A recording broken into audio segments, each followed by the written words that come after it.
to legalizefreedom.com. I'm your host, Greg Moffitt, and today I'd like to present the latest episode of my TV and movie review series, Hauntology Dystopia. As usual, today we'll be casting our eye backward to cultural artifacts of decades gone by, two in this case. Today we've got two British TV series, Ace of Wands and also Sky, both from the 1970s.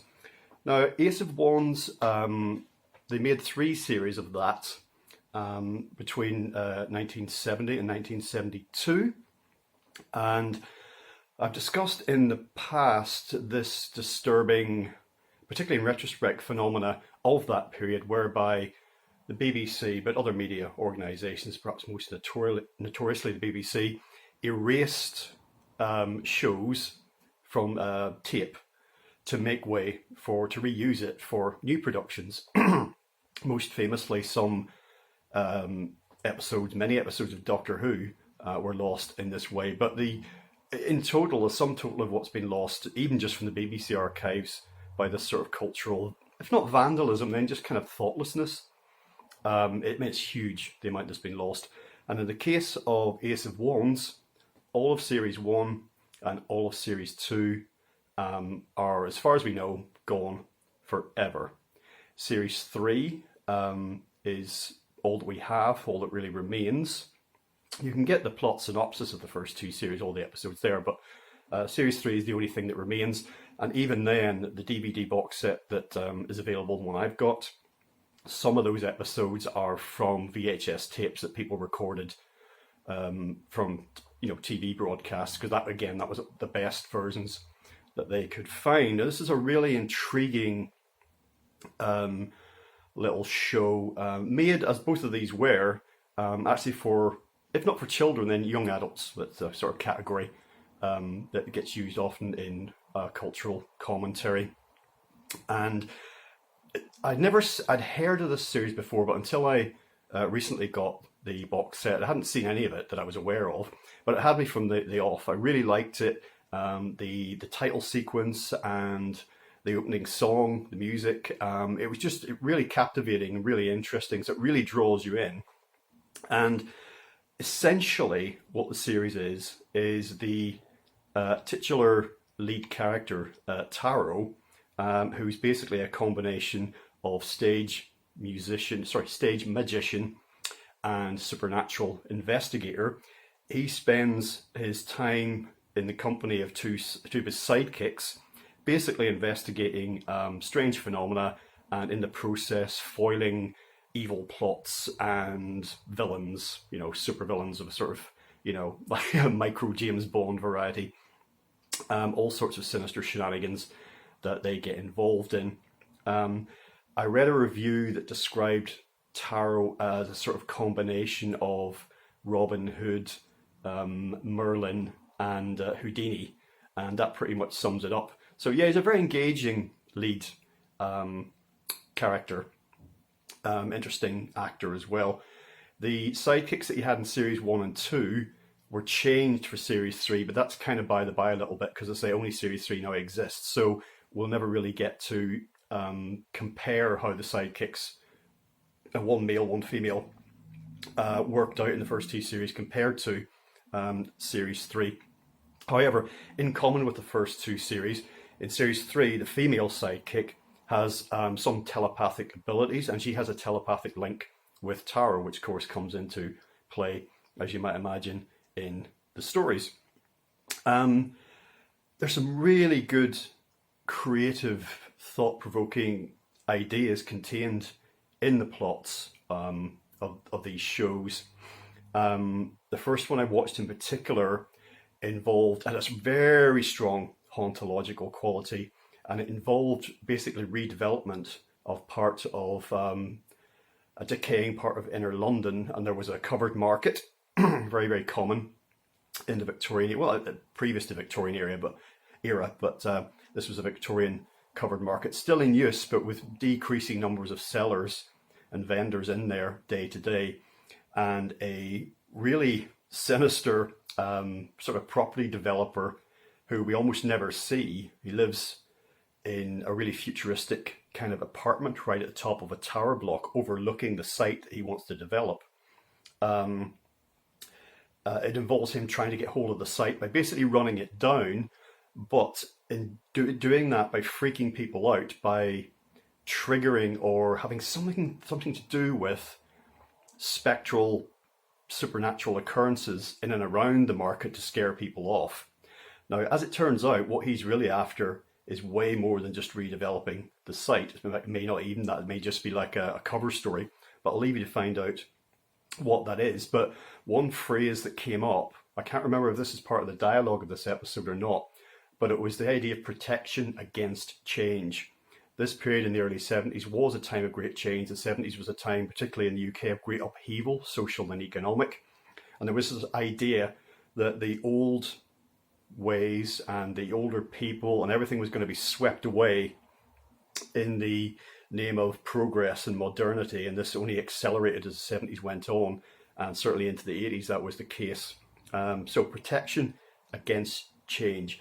And the idea in this and other episodes of Ace of Wands was playing on ideas of technology and progress. Is technology necessarily a good thing? No, it's not. It's not necessarily a good thing at all. Progress, what does that actually look like? Are technology and progress somehow synonymous? They certainly are not. And the program, the TV series, again made for a young adult audience, called The Changes, that was brought to mind when I was watching this as well. You can find my thoughts on The Changes in an earlier episode of this series. Also springing from this episode about the developer was the idea of architecture projecting its own symbols. And I also took that as that architecture and buildings and other structures having a life. And in my recent interview with Thomas Sheridan and Neil MacDonald, we talk about psychometry, the idea of the energy of events being retained, imprinted upon objects, and in this case, particularly the built environment. The idea of psychic phenomena and psychic power, telepathy, telekinesis, all of that permeates the entire series. Every episode has some dimension of that within the story. Needless to say, with Tarot, being this sort of named as he is, the tarot, the system of the cards, and also astrology, they do feature in the series as well. I would say it falls into the category in terms of fiction, TV and movies, mythology and magic. If somebody said to me what, essentially what is this, I'd say it's a mythological, magical show. And mind control, I know I've just talked about psychic phenomena, but the idea of mind control, whether it's from that first episode, plays heavily again in most of the stories. There's a degree of that. And it's very, very pertinent because of where we find ourselves now, basically 50 years later, half a century after this show was made, in a soup of information and control and surveillance technology, much of it invisible, if not actually invisible to the naked eye, then not visible to us in our current location, is located elsewhere, but operating everywhere, omnipresent, omniscient. Not actually, of course, but that's how it feels sometimes. There's also the idea that, again, beyond our five sense, three-dimensional reality is a very narrow band of existence, and that beyond that, just not very far away from our general perception, there are realms and dimensions uncountable and uncounted, and who knows what dwells there, but the denizens of those dimensions walk among us, sometimes in the guise of something manifest in three-dimensional reality, sometimes not, but felt just beyond our senses, as mentioned, sometimes masquerading as humans. In terms of hauntology, there was one episode in particular, but in general, this thread came up, the idea of the countryside, the power of something about the countryside. If you look at the relationship between hauntology and the country, it's really significant. And in one particular episode of Ace of Wands, there was the idea of the country pub or the village pub as being very, very significant part of life. And in many dramas, particularly those involving the supernatural or paranormal, the countryside pub has some kind of role to play. It's almost like it's just like a front for something else, or the nexus of action, or historically very significant to a place. On and on it goes. So again, that connection came up. One final thread coming up in Ace of Wands was elite disdain for the masses, and elites wanting to keep magical knowledge, occult information, occult philosophy away out of the hands of the masses. Again, something we talk about, Thomas Sheridan, Neil MacDonald and I, in our recent interview, which you'll find on the channel, obviously. So yeah, elite disdain for the masses. The time this was made is reflected again in the music. The theme song was actually released as a 7-inch single and was quite successful at the time. But you'll see it in terms of the fashion. It was the glam era. You know, it was as the hippie dream was kind of falling apart, and there was the hedonism of glam, which just was a precursor really to, you know, punk coming a couple of years later. But it was that period of, and Tower was very much a dandy. It was that period, you know, the King's Road and fashion boutiques and all sorts of pioneering moves being made on that front. I mean, the 70s fashion itself was really a thing unto itself, quite unlike the 60s, definitely quite unlike the 80s. I mean, you can take a gentleman's suit, 2 or 3-piece suit from the 1960s, walk around in it now, if it's well made, and no one will really bat an eyelid. It's you know, it's a good suit. 1970s suit, something happened then, something really changed in fashion and in music and in many other aspects of society and culture. So, Ace of Wands, absolutely packed with great ideas, highly enjoyable, a lot of fun, and yeah, I'll definitely be coming back to this. This is the available, the extant version, this nice box set, and it comes with one of the biggest DVD booklets I've ever seen. So yeah, and not expensive at all, well worth picking up. Can thoroughly recommend that show. Okay, so as mentioned a few minutes ago, today's other cultural item is this Sky, a TV series which came out in 1975.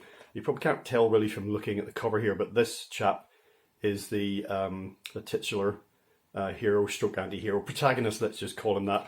And there is a feeling of, in his completely blue eyes without pupils, and the whole scenario of him arriving mysteriously from who knows where, a sort of a David Bowie ascetic man who fell to earth, etc.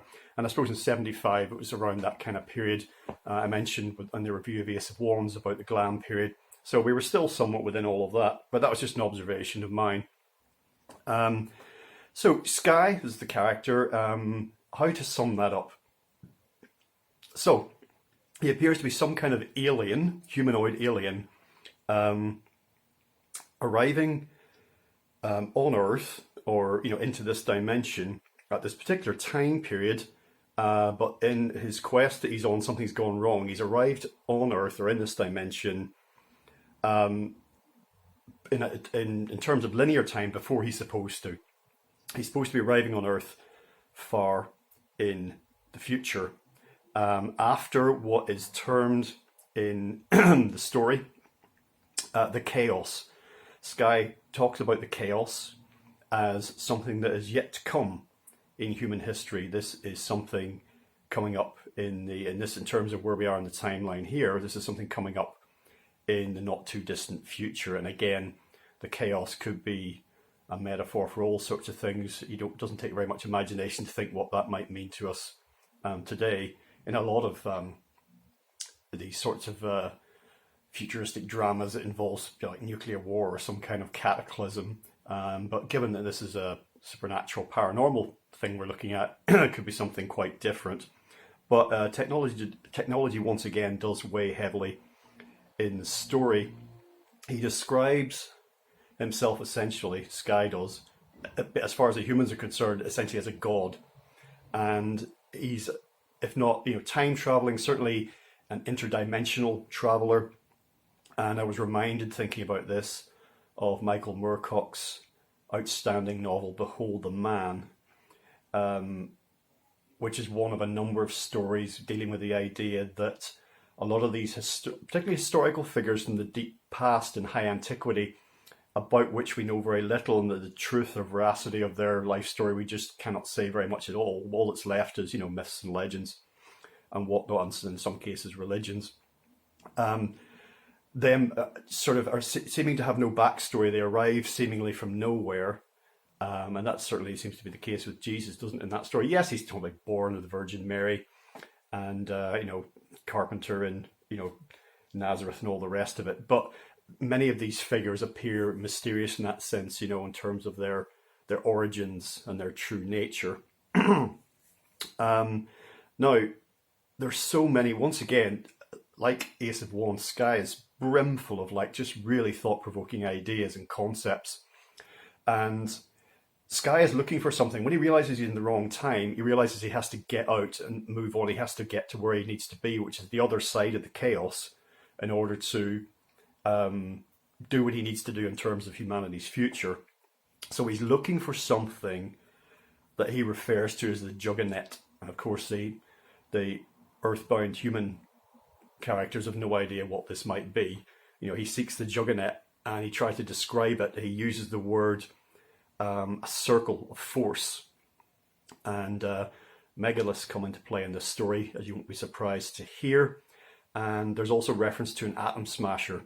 And this immediately brings to mind CERN, the particle accelerator, the Hadron Collider and whatnot. So yeah, atom smasher, circles of force. I'm seeking the Juggernaut. I thought the word net was interesting in that. What does that mean? Where does that word even come from? But that's the word that he uses. There's also the idea brought up, I thought, of sort of an ancient alien idea, that, or certainly intervention in human affairs in the distant past, in high antiquity, by non-human entities, non-human forces, which again, think of von Daniken's ideas and all the creation myths and ancient spiritual traditions that talk about gods, these figures coming out of nowhere, interceding in human affairs, changing the course of human history for better or worse, whatever it happens to be. That idea comes up here. Very strongly represented in this story is, again, ideas about what progress represents. What does that look like? Is Mother Nature, the spirit of Gaia, our place, the human place within nature, necessarily mutually exclusive with the idea of technological progress? And it's strongly hinted that it's technology that leads to the chaos. Again, think of the TV series I mentioned a few minutes ago, The Changes. Technology leads to chaos, the abuse of technology. This is the Atlantean idea, isn't it? Destruction of Atlantis brought about by the use or misuse or abuse of highly advanced technology. There's also the idea of indigenous people and representing a sort of a stasis in human development. I personally feel that as important as the lessons are that we take from our indigenous ancestors and forebears and those still extant on the earth, societies living like that, that stasis is not what humans are about. Doesn't mean that what we're ploughing through at the minute in terms of technology and our ideas of progress is going to lead to any good. It's probably going to lead to a lot of very bad things very soon, but we have to keep moving, we have to keep evolving. I think that's what it's about. Whether we're making the right movements or not, that's another matter. There's also the idea of, I mentioned the Gaia hypothesis. In Sky, there's the idea, interestingly, he is attacked by forces of nature. As in, he falls ill.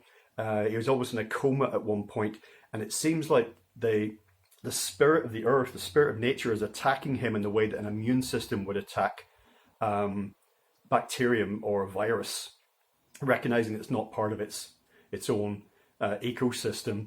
And given what Sky's message, what it appears to be, and what his ultimate goal is, human beings to become like gods, there's an interesting contrast there. But he's arrived at the wrong time, is what it is.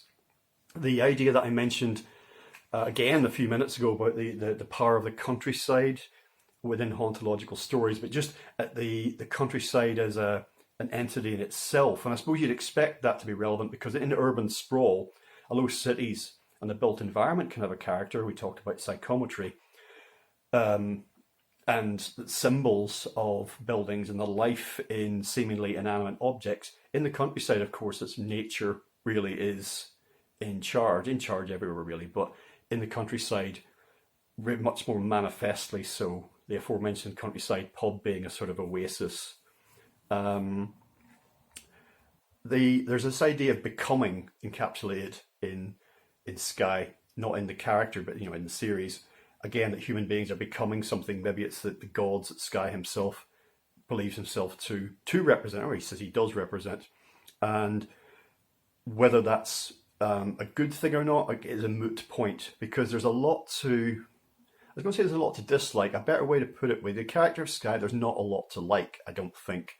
The human protagonists are a mixed bunch, to be sure, but yeah, there's something quite aloof, and like the Man Who Fell to Earth, there's something quite aloof and, somewhat sinister about the character of Sky. The idea, as I said, that stagnation or stasis is not really what humans are meant to be about. There is no plateau for us to exist on forever. We can plateau for a while, but then we have to either go up or down. Ascent, descent, it's about movement. Probably in patterns of ascent and descent, the cycle of the ages, the seasons of empire, these things come and go. But in Sky, there's also the idea actually that stagnation might send us to extinction, ironically, even though in all of what I've just been saying, our ideas of progress and technology might also do the same thing. But I still think it means that we need to keep moving. So Sky locates Stone Circle. Eventually, megalithic Stone Circle comes in to be part of the story, and the idea is introduced that the force that is represented there, the force that can be felt there, the force that has been channeled through the stones predates the stones. And I think that makes sense, because there's the idea, isn't there, that a lot of megaliths were constructed to channel something or to focus something. You see this in the ideas of many of the shows that I've spoken about in this series already that do concern megaliths, particularly the Quatermass conclusion cycle, which you'll find discussed in some detail in my video, Are Humans Being Harvested? Mentioning Thomas Sheridan again, an idea introduced in his book, The Druid Code, which he and I did a long two-part interview on, again available at legalizedfreedom.com, is the idea of megalithic sites and circles as portals to other dimensions. This might explain why Sky is looking for the juggernaut, is the stone circle. This is what's going to allow him to exit this dimension and get back to the point in what we see as linear time where he is supposed to be. Again, more ideas about if machines are necessarily a good thing. Are there the forms of technology that we have? Are there other more primal forms of technology, maybe the stone circles, that are actually more appropriate? And this brings into the conversation ideas of from Rudolf Steiner and appropriate technology. What he refers to as atomic technology as being negative. As I've mentioned before, that doesn't necessarily mean nuclear, but atomic technology is a lot of the suite of technologies that our industrialized societies rely on, that Steiner saw as ultimately were going to be destructive. So that idea is introduced here. There's a brilliant bit towards the end of this series where fast forward to, and we get a vision of humanity in the future at one stage, and it really is primitive future. It completely regressed, and this is a popular theme and meme in a lot of apocalyptic and dystopian stories. After the chaos, human beings for a while go back to indigenous stasis, cursing everything from the past that was wrong. It was a wrong turn, a wrong path that went down, and it almost finished us off. brings in the Atlantis story again. And I think we can see this even in the 20,000 or so years of history that we have since the last ice age, that this idea has come up again and again. We almost finished ourselves off. Let's not do that again. And the expression is that I love from Sky, the series, is you don't get to the stars in rockets. And I take that quite simply to mean that outer space is pretty much done with. Inner space is the future. Inner space, inner exploration, going within, will allow us to access that which is without. If we ever go to the other side of the galaxy, or indeed the next galaxy along, it ain't going to be in some kind of souped up, sardine can with fossil fuel rockets or even nuclear rockets attached to it. That's not, I don't think, possible. There's a cult, a religious cult portrayed in Sky at one point, again set in this far future after the chaos. And ironically enough, it seems to be based around space exploration, the space exploration of the past, what is then the long distant human past, that the cult members, the religious, the priests of this church see as very significant. But like a lot of religious interpretation and teaching has been Chinese whisper style, kind of manipulated down the millennia into something that is only really a vague representation of something that once was, and quite often inaccurate. And there's a brilliant point where there's this ceremony going on and they're all chanting mission control, NASA, mission control, NASA, and not knowing what they're doing. But to us it's like, oh my God, they've taken these artifacts from the distant past that they know are somehow significant, and they've turned it into like what's essentially a completely meaningless ceremony. But that's not how they see it, of course. The meaning's originally been lost. So, one last thing I'd refer you to in thinking about Sky is the work of Paul Devereaux. Again, if you look at legalizefreedom.com, some interviews with him, specifically thinking, Sky made me think of Devereaux's work on Earth energies. So yeah, I would check out Devereaux's work, highly recommended. Both these series, Sky and indeed Ace of Wands, are basically triumphs of ambition over budget. But that's very typical of the time. They just didn't have the money, but they certainly had the ideas. So either of these, and both in fact, I can strongly recommend. And so I'll be back again shortly with 2 more. In the meantime, I hope you're enjoying the series and discovering something new and entertaining and in all of these dusty old relics. So until next time, I'm Greg Moffitt, and you've been watching legalizefreedom.com.